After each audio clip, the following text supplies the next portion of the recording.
Quite well. Okay, good. All right. Welcome for the last of four interviews, open love interviews. So, open love is open love, the pursuit of poly happiness. It's a class that we're starting. It's a class where we bring we help people not do it alone. We like to tell people, like, if you're going to do poly, don't do it alone. Don't do it all by yourself. There's a lot of wisdom. There's a lot of support out there. And I think what we're creating is a class where not only do you get to kind of learn the different aspects of polyamory and open relating and non-monogamy, but also you get to do it with other people, so you don't do it alone, and you get to do it with a few people that have some expertise in the matter, even though they're still human. And so I want to introduce one of my favorite humans and teacher and woman. Her name is Laurie Handlers. And so welcome, Laurie. It's great to be with you, Philippe. I love the intro already. I have things to say. That's the other thing. Well, yeah, it's helpful if you have things to say. And so Laurie is going to be co-teaching with us, or if he wants the space, we'll just leave it let her have it. She's not big, but she has a lot of big things to say, and she has a big personality. So she's going to be teaching on January 9th and February 6th. January 9th, who's going to be power dynamics. And I've had some great experiences with Laurie around that, so we can talk about that. And also the topic of sex with multiple partners on February 6th of next year.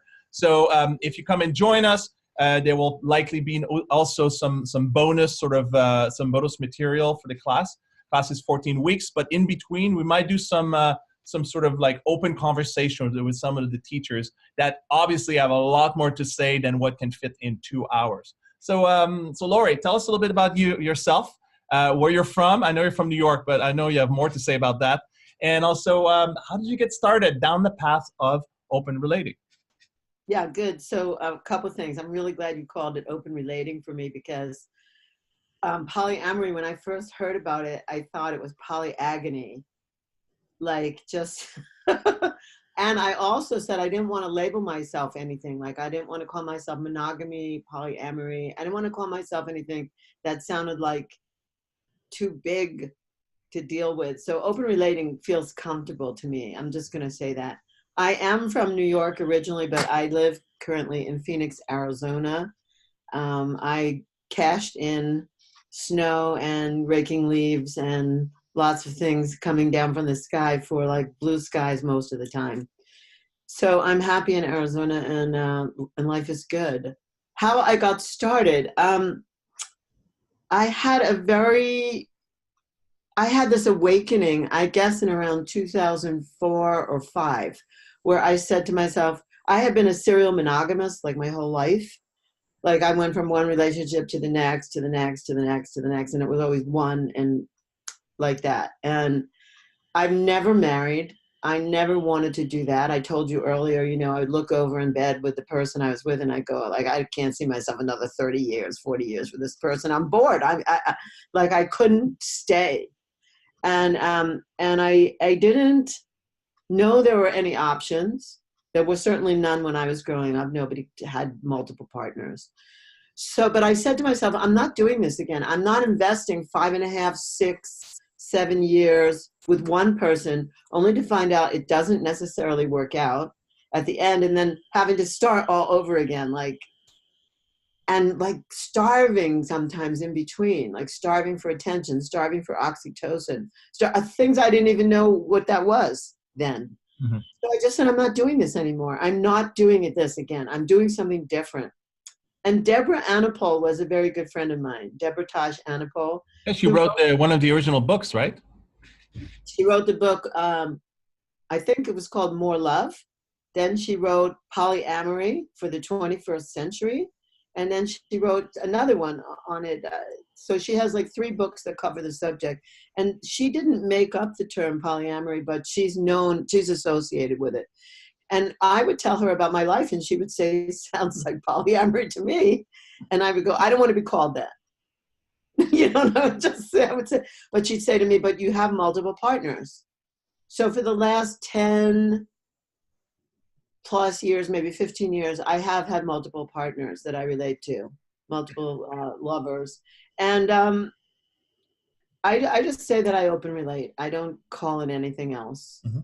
you know. And I see listen, some of my best friends in the world, like Kamala Devi and Michael McClure are, you know, they were on a TV show about polyamory, married and dating. And they have, you know, pods that are like 12 people, 16 people that all meet together. And I don't have that kind of time to like meet with everybody and decide how everything is and stuff. So I do it, I guess, differently. Although I totally admire what they do and the courage.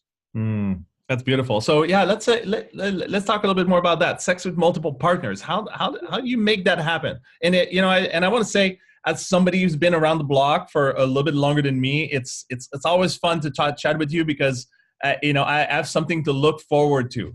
And a lot of people think, oh, as you get older, you know, sex kind of goes out the window. Actually, my lover said that to me yesterday, and I was like, you know, hormones play a different role, but that also, if hormones don't play the same role, then other things can play a bigger role. And so there's power dynamics, of course, that you're going to be talking about. And I see that more happening with people who are a little bit older and have more experience and can see the nuances. So tell more about that. Well, okay, so next week I'm turning 71.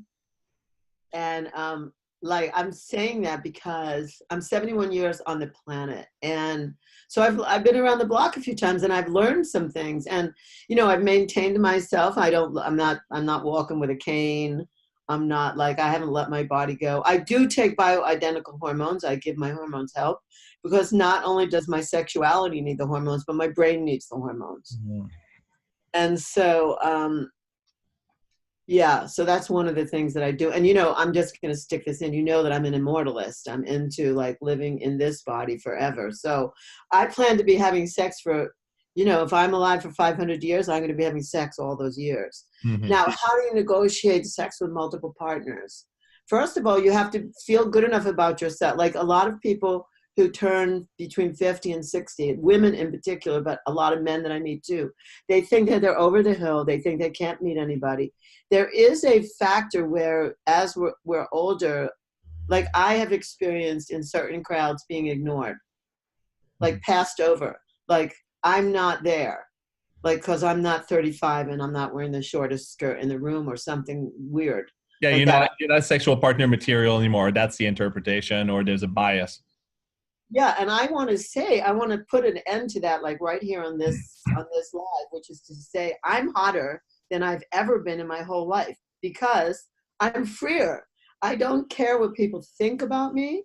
I don't care about their judgments and public opinion, and I don't care about the internalized public opinion that I had in my own psyche that I absorbed from my mother and from the culture and from society about what I'm supposed to do and what I'm not supposed to do, how a woman of my age is supposed to relate and act. So, or dress, or cuss or not cuss or whatever. Like, I don't pay attention to any of that. So I'm juicier.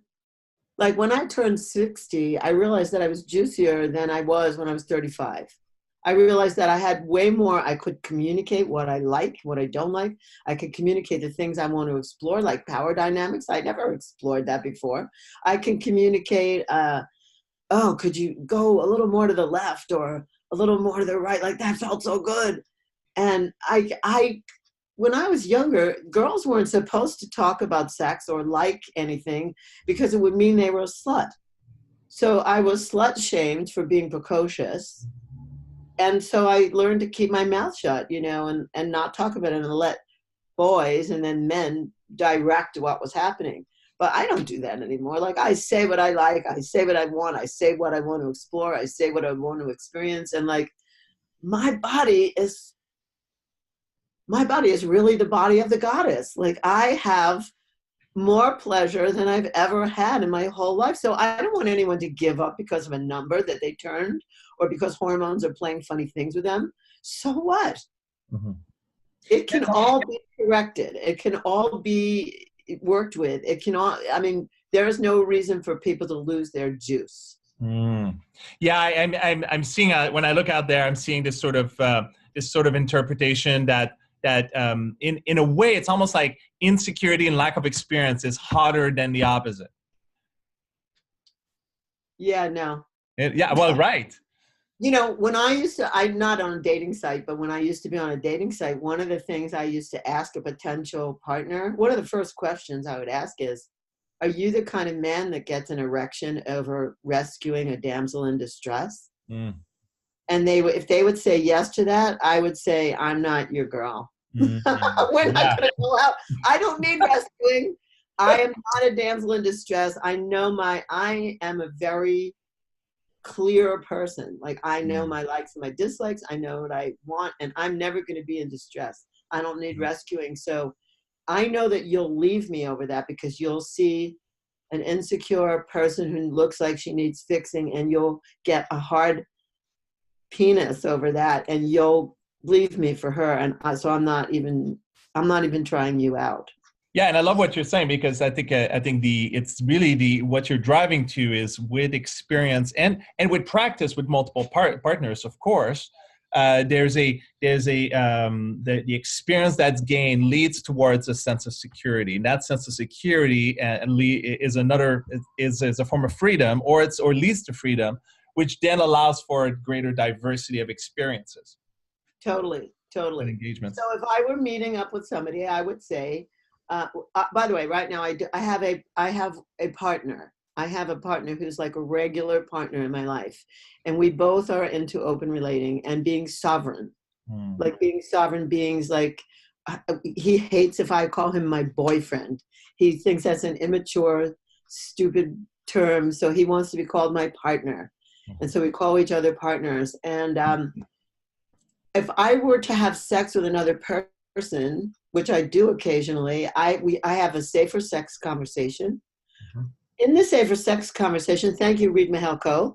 In the safer sex conversation, I say, when I was tested, what I was tested for, what my results were.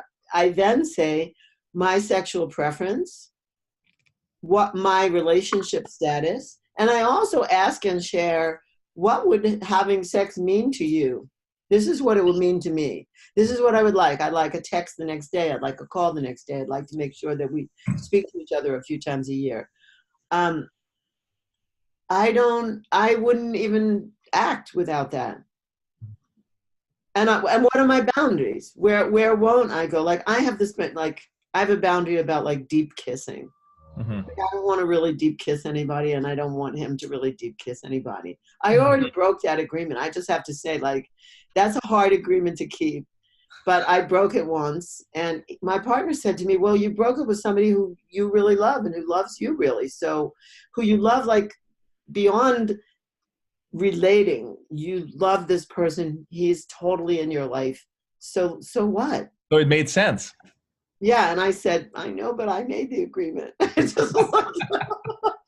I want you to know I am taking baby steps. It may seem like I've been teaching Tantra for 22 years. And in the teaching of Tantra, I got more conservative about who I would share my energy with. Like, before Tantra, I was like on a seafood diet. Seafood, eat food. Like, see someone I want to have sex with, just have sex with them. Love it. And after I became a Tantra teacher, I stopped doing that, because I realized that my body is a temple, and I have energy that I don't necessarily want to exchange with everybody. One of my early spiritual teachers, Isabel Hickey, she's a very famous astrologer. She used to say, anybody you have sex with, their energy stays with you forever, because you breathe their air and they breathe your air, and their sexual energy penetrates you and goes in. I was like, I don't want to hear that.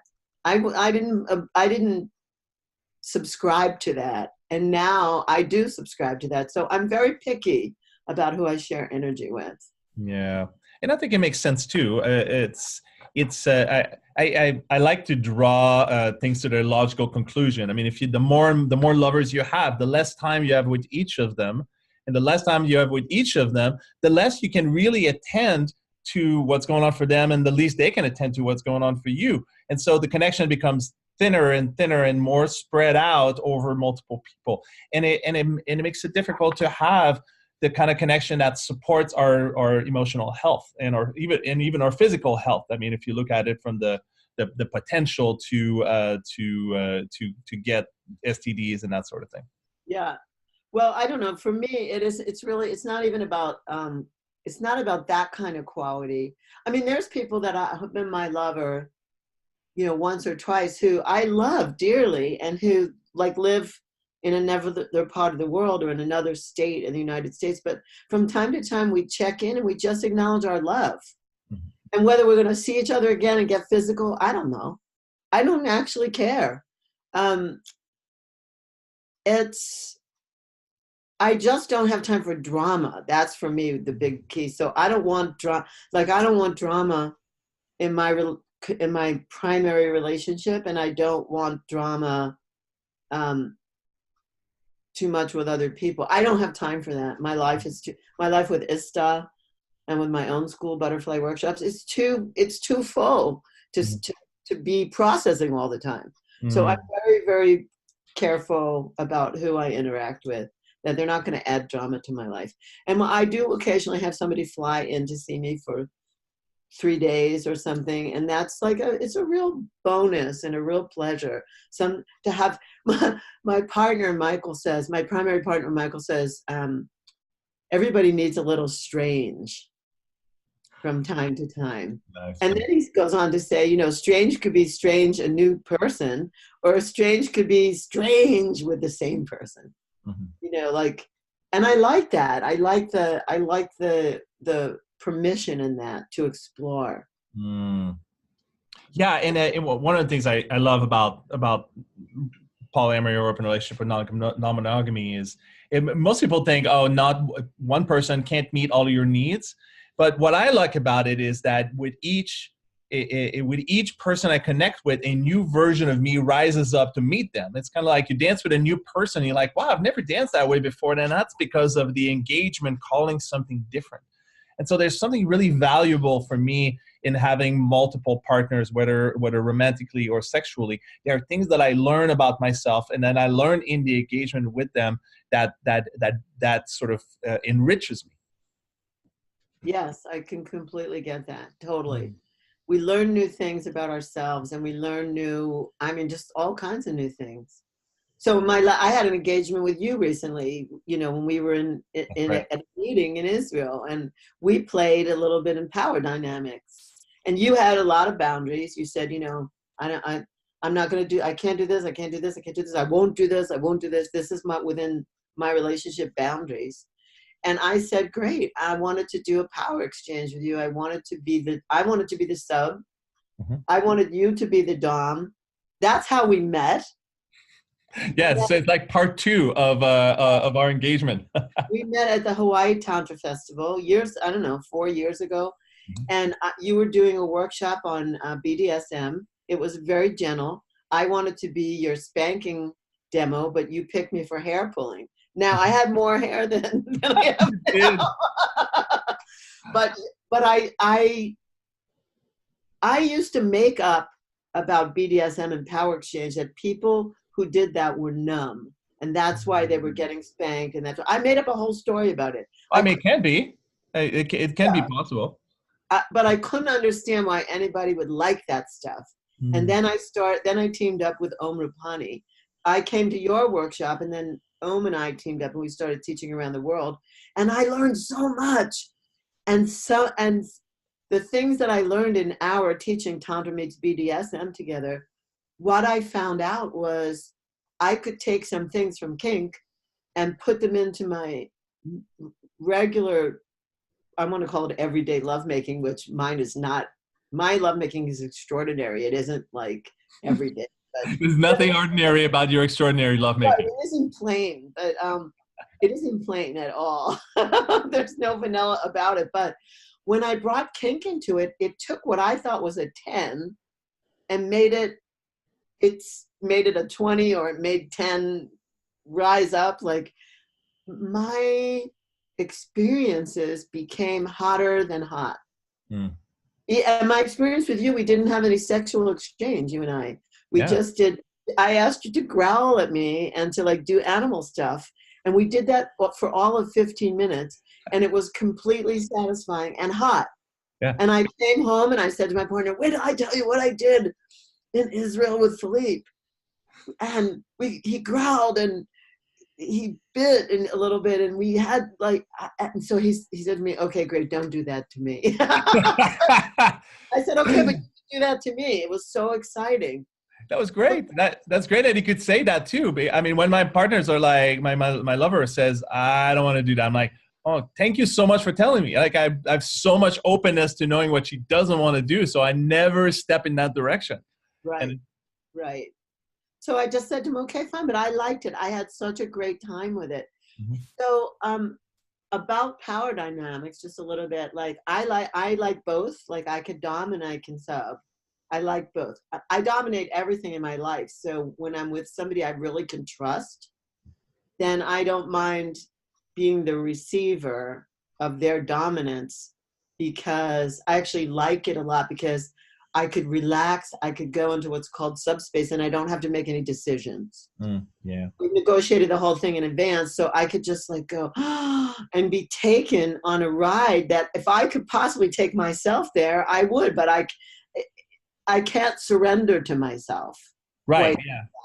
Yeah. It's like masturbation versus somebody doing you. Right. It's Exactly. it's So tricky.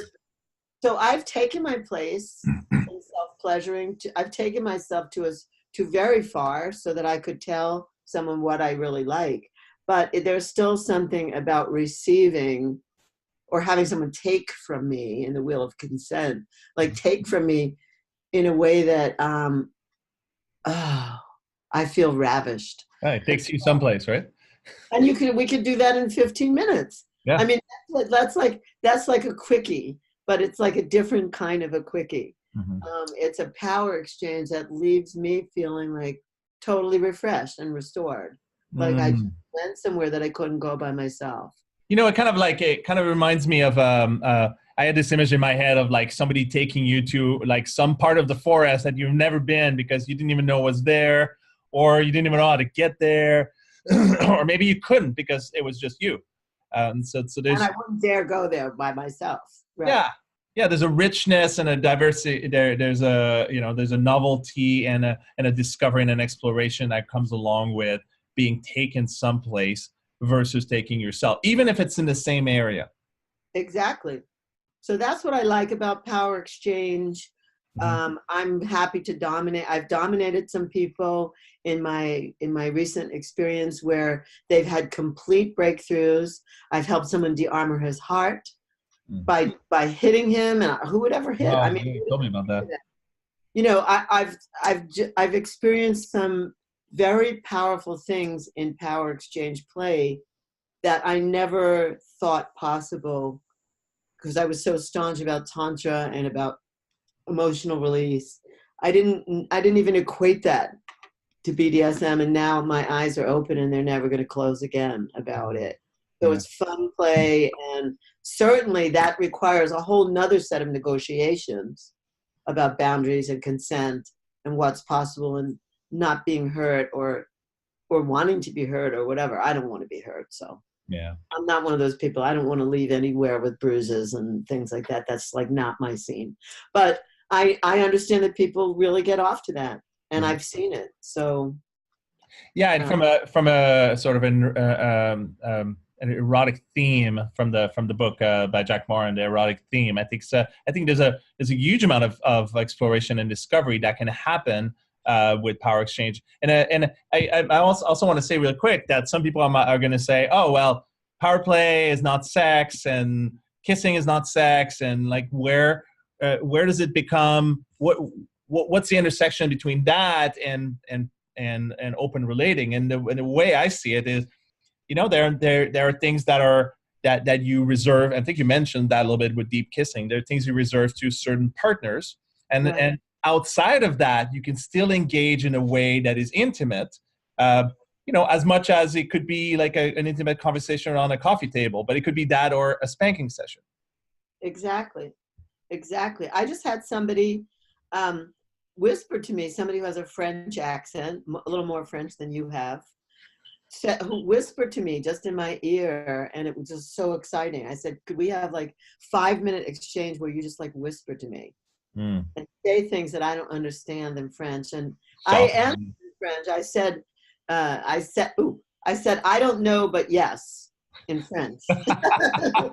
You know, I, I can fake a good French accent too, right? So yeah, just so you know for next time. yeah, I answered him, but I answered him, and it was fun. And then I had two other people, a woman and a man, do a lap dance for me during a temple space. And it's like, I've never been to a strip club. I don't know what a lap dance really looks like, but these were hot. And it Yeah. was totally fun. And it was totally within my realm of having multiple partners. That's You know? right. Yeah. So I think that's what it is. It's that in the same way that we have that we have friends that we do different things with, you know, and we have, you know, like the standard is like BFF versus not BFF, but there's also acquaintances, and you know, you do different levels of you have different levels of engagement. I think the same can be true of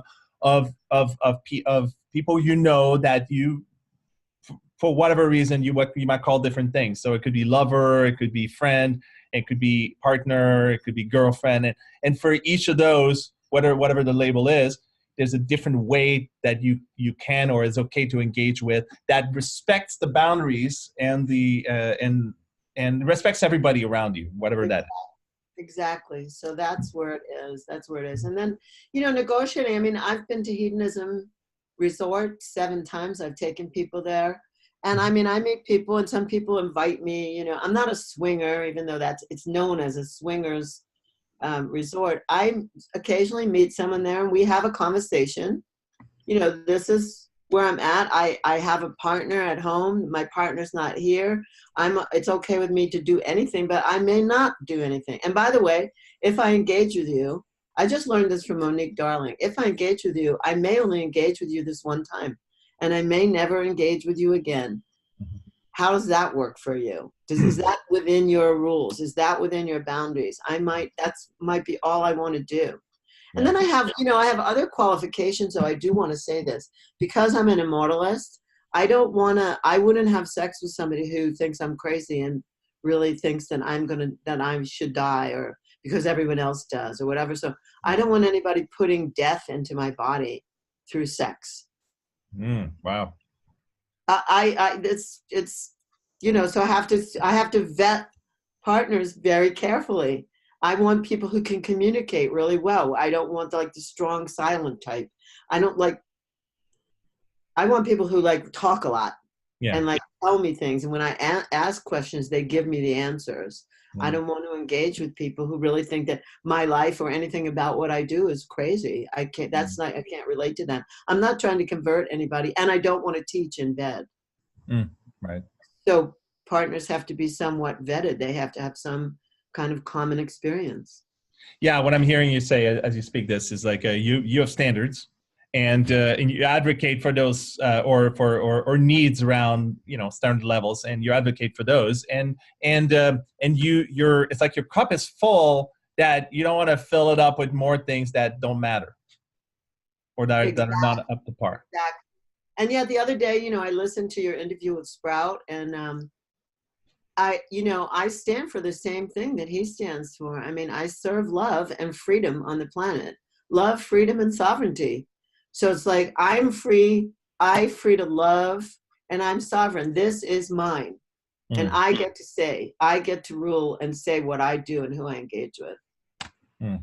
And that's like, and I would free anybody. That's what I help other people to free themselves up. That's So that, beautiful. yeah, so they feel sovereign on the planet, and they feel like that. Look, if we weren't meant to have pleasure in this body, we wouldn't have been born in skin. We would have been born in metal, wood, or glass, which wouldn't feel the same way. So we're meant to have pleasure for however, ever long, and many, many more years than most people think. That's amazing. Laurie, thank you so much. Is there a way that people can get a hold of you before we end this call? Oh, yeah, they can go to my website, butterflyworkshops.com, and find out more about me and more about what I do. They can look me up on Facebook, Twitter, Instagram. I mean, all the the suspects, you know, like all the places where social media happens. Mhm. And I'll be doing the 2 programs with you on January 9th and February 6th. I'll be doing January, I'll be doing power dynamics, and February 6th, I'll be doing multiple partners, like how you really, the nitty gritty of how you have a conversation with somebody and how you tell them, like, no, you're not for me. Yes, you are for me. Yes, I'll engage. No, I won't engage. You know, really the communication of how you do it. And also probably the part about like, okay, I have 5 other lovers, or I have 2, and these are agreements, and you know, how do you communicate these things so Exactly. that everyone can play fair uh, together without necessarily being in the same room. Exactly. Exactly. Amazing. So All I'm right, looking perfect. forward to it, Philippe. Thank you so much for inviting me. And Mhm. I really hope that what I offer sheds some light to people, both about age, Mhm. about juiciness, and about like finding out new things, no matter where you're at in your life, like totally new things. Absolutely. And if people want to find out more, you'll be posting the links, and then also if you're curious about the class, it's starting next Wednesday at 8 o'clock. It's 14 weeks. You don't have to be present for each of the classes because they'll be recorded, and then there'll be an online community with the teachers being present to the degree they can, and so where you can ask questions and actually go through this journey with us. Um, and if you want to show up, if you can show up with a partner, or if you have partners in your life, you can use the friends and lovers, all one word, with an and and the in between, and you can use that as a discount code to get $100 off. We really want you there. If you have any questions, please reach out to me or Laurie, and then we'll do our best to answer and support you in any way you can. Don't do it alone. It's not meant for you to be alone in this world. And that's probably one reason where you're curious about open relating. So come and do this with us. Thank you. Thank you, Philippe.